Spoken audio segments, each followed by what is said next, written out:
আহমেদ আপনারা সবাই চেনেন তাকে। আ সুমন ভাই উম যুক্তরাষ্ট্রে থাকেন এবং আমাদের ক্যাপ্টেন শাহনাজ ২ জনই পরিচিত মুখ। উনি লন্ডনে আছেন। যাই হোক আমাদের সাথে আপনাদের সময়ের একটা তফাৎ আছে। অ্যা যে কারণেই আসলে একটু সমস্যা হয়ে গেল। সবার বাইরে কাজ ছিল। কাজ শেষ করে এসে আপনাদের সাথে বসেছি। আমরা অত্যন্ত দুঃখের সাথে আ আ গভীর শোক প্রকাশ করছি আজকের যে ঘটনা ঘটেছে। আমি আসলে আ উম শাহনাজ আপা উনি বলছিলেন যে, আমরা যদি কিছু ফুটেজ দেখাতে পারতাম। বেশ কিছু ফুটেজ দেখেছি সেগুলো আসলে সহ্য করার মতো না।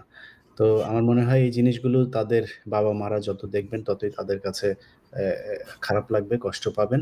তো আমি সেই জিনিসগুলো আর এখানে নতুন করে দেখাতে চাই না। আমরা আলোচনায় যেতে চাই যেটা আ আমরা সকাল থেকেই জানার চেষ্টা করছিলাম, বোঝার চেষ্টা করছিলাম আসলে ঘটনাটা কি? শাহনাজ ম্যাডাম উনার সাথেও আমার কথা হচ্ছিল। তিনি নিজেই বলছিলেন যে, এই পুরো ঘটনাটার সাথে আপনারা জানেন যে, তিনার স্বামী একজন স্কোয়াড্রন লিডার ছিলেন এবং তিনি আ আ শহীদ হয়েছেন। ক্যাপ্টেন শাহনাজ তিনি শুরু থেকেই বলে এসেছেন যে, তাকে পরিকল্পিতভাবে হত্যা করা হয়েছে। এবং আজকের এই ঘটনাটার সাথেও আমাদের আ সম্মানিত অতিথি তিনি মনে করছেন অনেক similarities খুঁজে পাচ্ছেন। আমরা তার কাছে জানবো যে কিভাবে কি হলো? একটা বিমান দুর্ঘটনা দেশে ঘটতেই পারে। কিন্তু যেহেতু আমাদের দেশের প্রতিটি ঘটনার সাথে এখন ভারতীয় গোয়েন্দা এই চক্র আ আ তারা জড়িত থাকতে পারে, থাকার আ আশঙ্কা করা হয়। সো আমাদের কোনো কিছুই সন্দেহের বাইরে রাখা যাবে না। আমি আগেই ১ম এই আপনাদেরকে জানিয়ে রাখি যে আমাদের কাছে একদম সুনির্দিষ্ট কোনো তথ্য উপাত্ত কোনো কিছু নিয়ে আমাদের এই লাইভটি করা হচ্ছে না।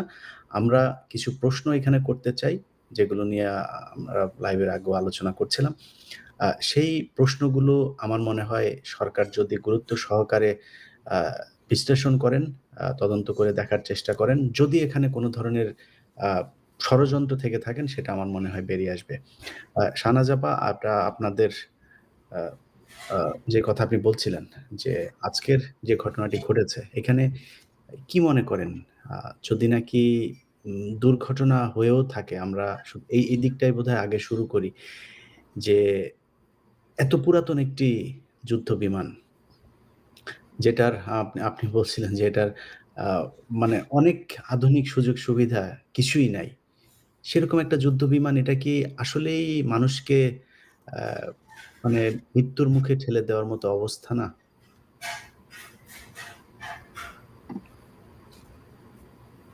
গত আমার মনে হয় লাস্ট বিডিআর ঘটনার পরে আমি আপনার যে দিয়েছে এরপর আসলে কোথাও আর কথা বলি নাই। বুকে পাথর চেপে একের পর এক ঘটনা দেখে যাচ্ছি। বিভিন্ন রকম ঘটনা দেশে হচ্ছে এবং বোঝা যায় যে এত ফ্রিকোয়েন্টলি মানে একটা চক্র নাশকতার পরিকল্পনা একের পর এক করছে। এজন্য আমাদের স্কেপটিক্যাল হওয়াই স্বাভাবিক।